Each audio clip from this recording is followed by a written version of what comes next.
Nako, nag-resign na ba talaga si Auntie Claire? Nako po. Tumakas na kaya papuntang Jamaica? Nako po.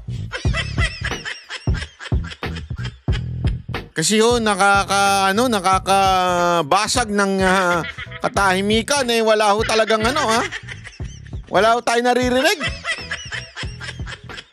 Mukhang, ewan ko, napipi na po ba si Madam Auntie Claire o ano ba nangyari dyan? Aling Claire, bakit tila, napakatahimik mo ngayon? Pagkakataon mo na ngayon, Oh.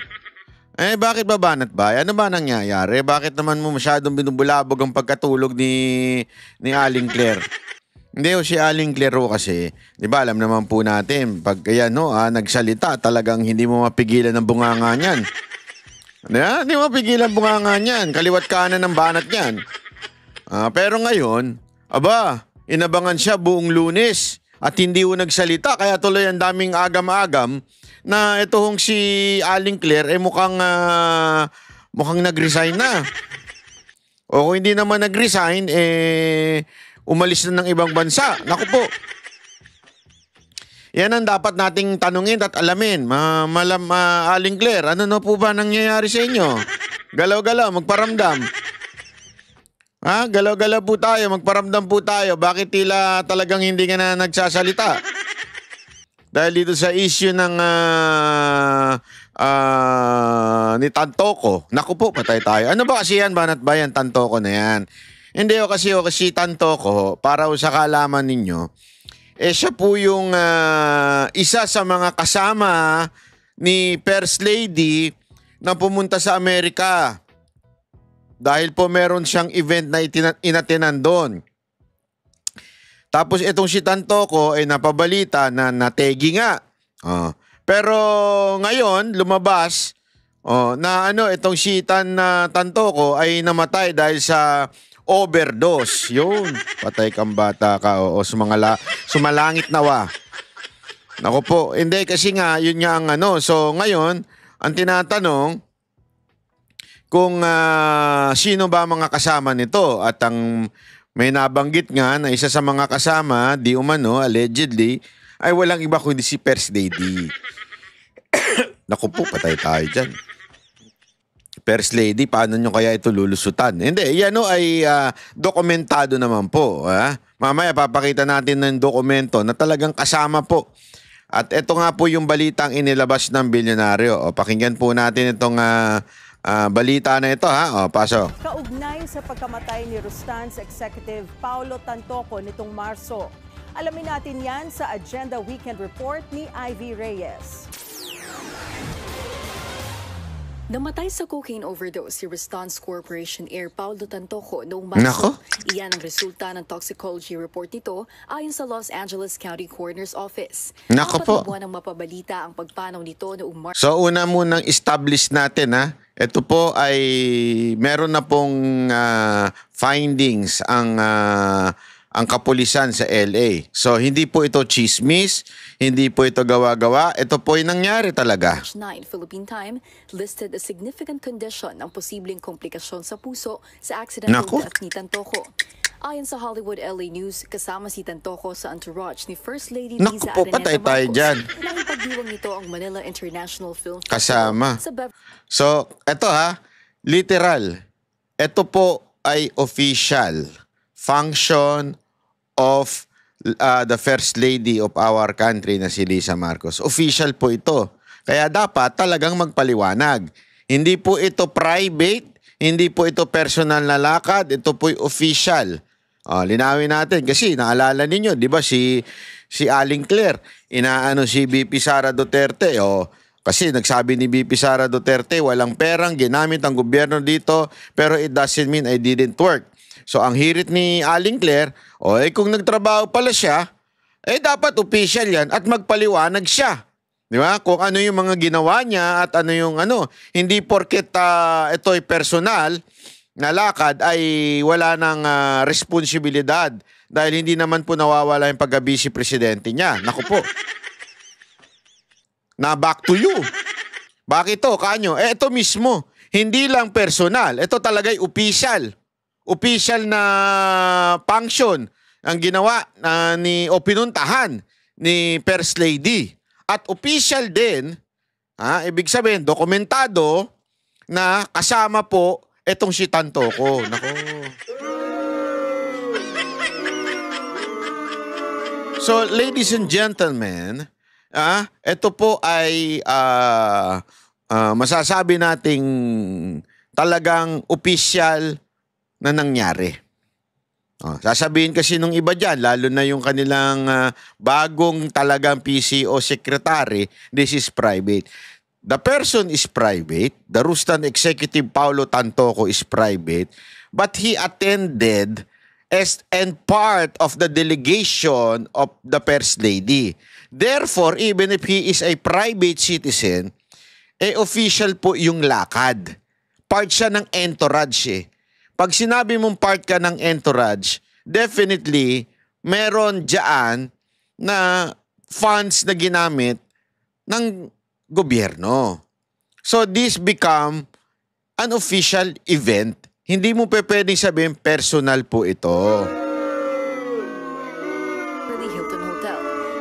Sa isang video sa social media account ng First Lady, present sa MIFF celebration, sina Senate President Cheese Escudero, Senate Pro Tempore Jinggoy Estrada, Tourism Secretary Cristina Frasco, MMDA Chairman Romando Artes, at iba't ibang Pinoy celebrities. So, ano ho ba ang kasi sinasabi na iba? So, hindi lang ito meron pa palang mga senador. Pero always remember, magkahiwalay po kasi yan eh.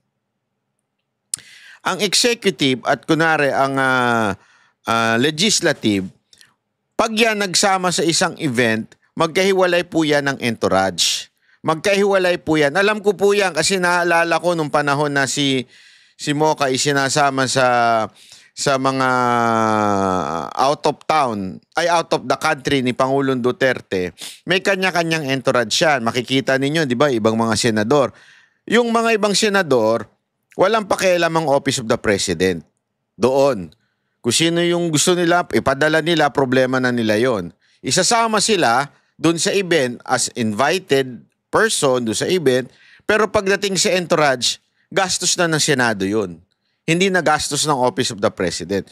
Only the entourage of the President, on this particular case, is the entourage of the First Lady, ang gagastosan ng opisina ng Presidente. Yung dati. So pag may event o merong visit si Pangulong Duterte sa ibang bansa, Office of the President, yung lahat ng mga nasa ilalim niya, nasa executive branch. Halimbawa na dyan, yung sa PCO. At this particular instance, etong si First Lady, kasama niya sa entourage etong si Tantoco. So even if Tantoco is a very private individual, basta kakasama ka sa entourage, malamang sa malamang, ay merong budget mula sa gobyerno o mula sa opisina ng First Lady. Hindi natin alam kung magkano. Kaya nga yan yung ating itinatanong ngayon na dapat sana ipaliwanag ni First Lady. Naku po. Ako may suggestion ako sa iyo, First Lady. Kung ako sa iyo, kontakin mo na kagad si Anthony Taberna. Gago! Anyway, para mo naman siyang tagapagsalita, mag-damage control na kayo. Ipaliwanag nyo kung ano talaga nangyari dyan. Noong Mayo, pinabulaanan ng Malacanang ang mga aligasyon ni Vice President Sara Duterte na involved ang First Lady sa pagkamatay ni Tantoco. Naku po. Sa kanya pala nang galing Naku ang po. fake news. Naku po. Siya pala ang source ng fake news na ito Naku po. na pinapakalat. Kumalat kasi ang haka-haka on Fake news daw.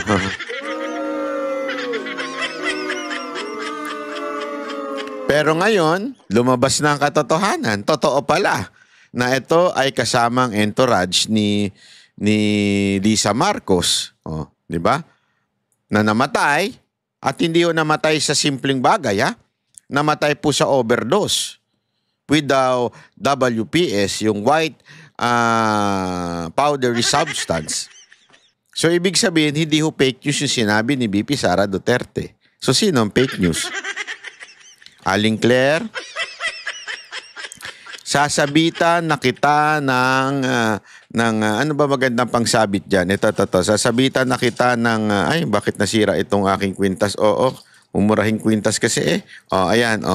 Sasabitan na kita itim na kwintas bilang reyna ng fake news. Ayan, palakpakan. Gago! Aling Claire, magpakita ka na. Sasabitan na kita ng reyna ng fake news. Ikaw na ngayon ang reyna ng fake news. Di ba? Gago!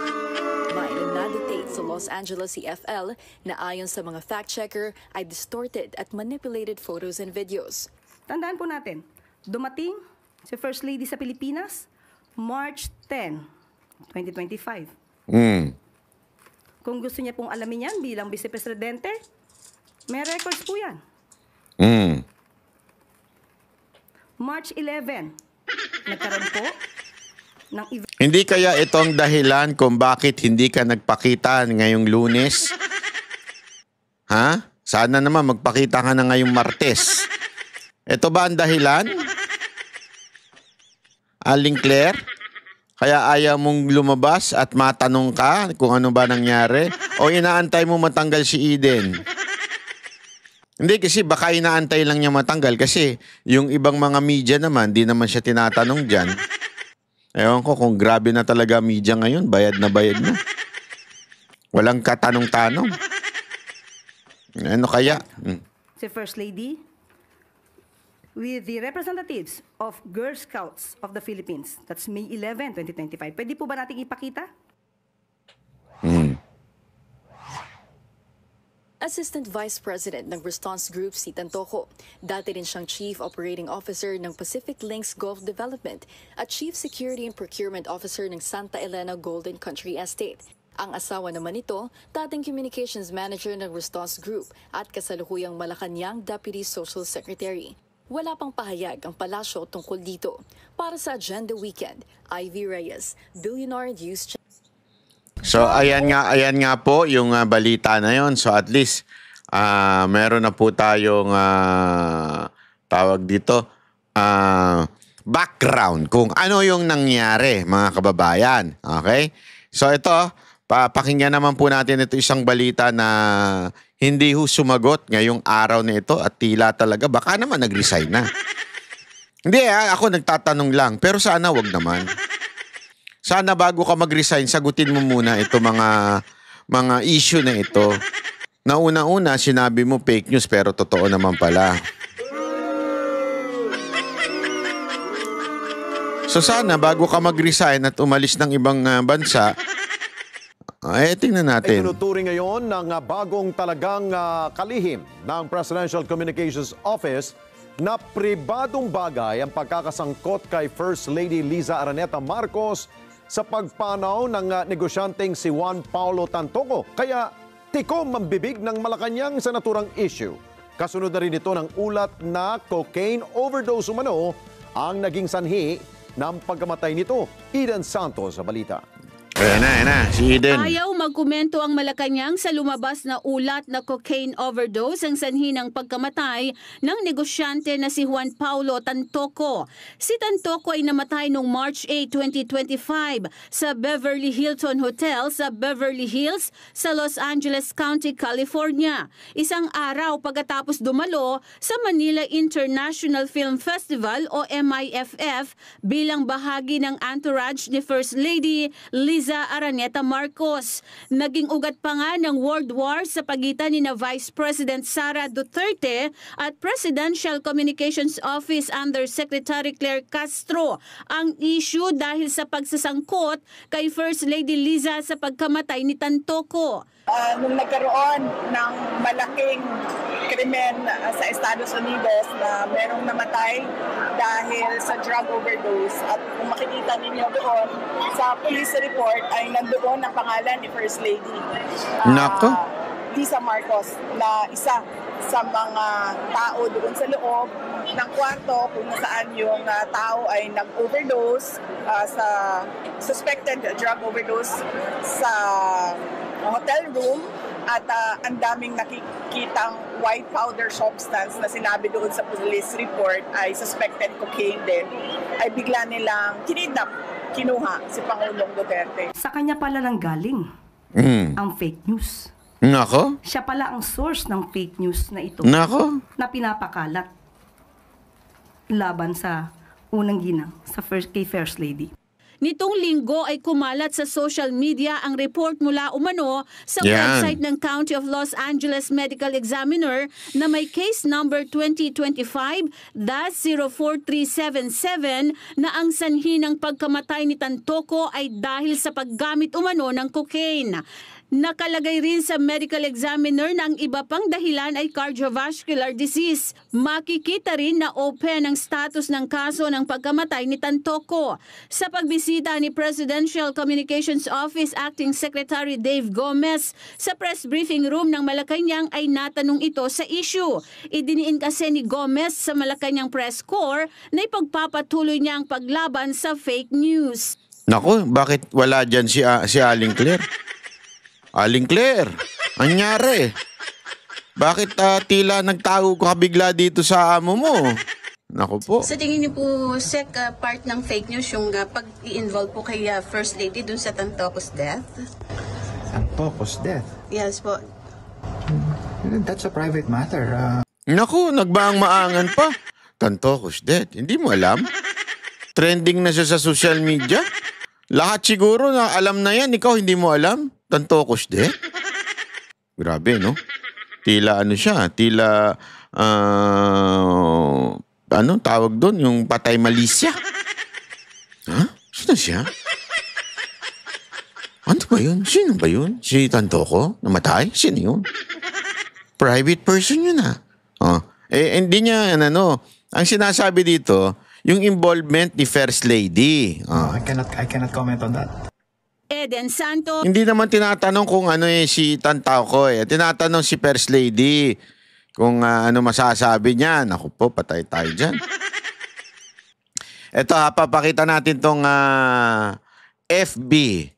FB ni post po ni Bobby Tiglao. Ito po yung, ayan. Ito pong post ni Bobby Tiglao.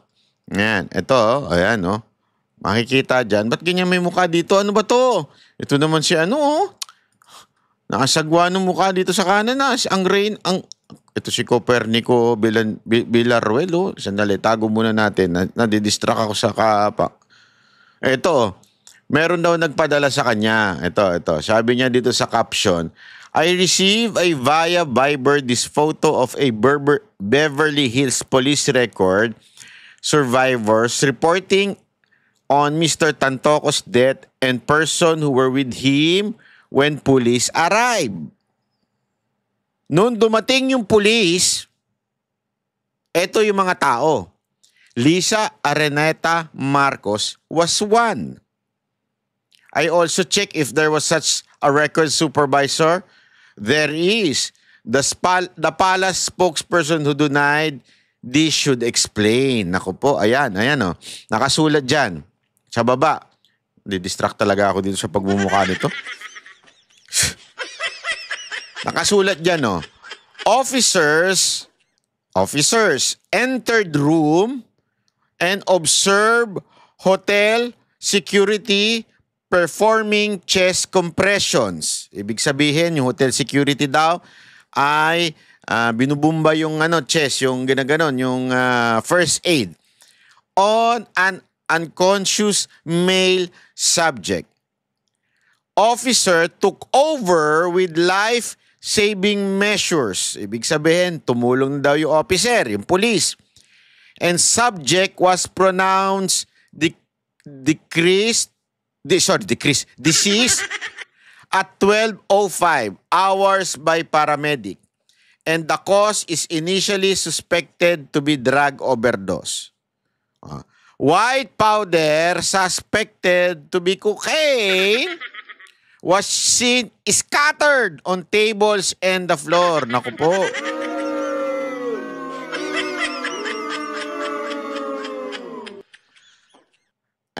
Companions of the victims were summoned to BHPD, nako po, Beverly Hills Police Department for questioning, which were Daina Arroyo Tantoco, maybe wife, hindi natin alam kung ano siya, Liza Araneta Marcos, naku po, and Alexa Miro. Etong si Alexa Miro, ito yung napapabalita, allegedly, na may lumabas na news na yan na ito daw si Alexa Miro ay girlfriend ni Congressman Sandro, yung anak nila ni Liza Marcos.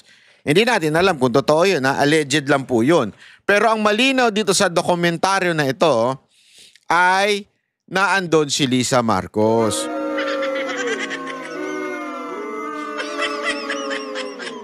Again, for clarification, this document was posted by Bobby Tiglao. Meaning, siya po ang nag-post, hindi po ako. At ibinabalita lamang po natin. Sabi pa nga dito sa baba, if you should have any question, please feel free contact me. Sincerely, Donna Corsey, batch siguro to 826, record supervisor. Ito po siya. Beverly Hills Police Department. Si Donna Corsey. Oh, yan. Corsey o Corsey? I don't know how to pronounce your name. I'm sorry, madam. But ayan po yon. So malinaw po mga kababayan, ito po yung ni-report ni Bobby Tiglao.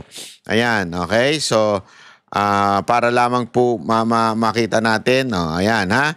So ayan po yung pinost niya. At ito po yung sinasabi, look, the official website of Singaporean Grand Prix released photos from Saturday race event including photo of Ferdinand Marcos Jr.'s son and Ilocos Norte Representative Sandro Marcos with actress Alexa Miro.